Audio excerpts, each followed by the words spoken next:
जायगाखौ मायनो थाङा आरोना बियो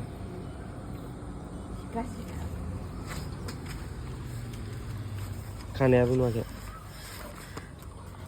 खानाया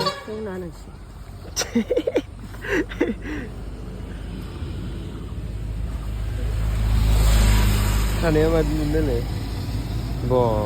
खाथबलायनाय मालपुवा मोनजायागौ मानि थाङा फुङाव इयावनो थाफैखायो आरो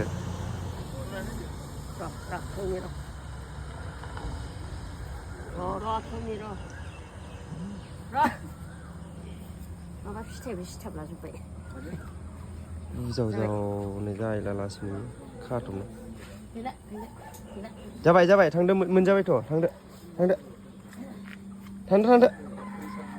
दा फैदो थां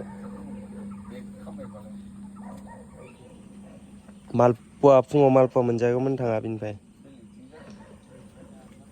बेलेग बुस्थुबो जाया फिथाफोरबो जाया खालि मालपुवा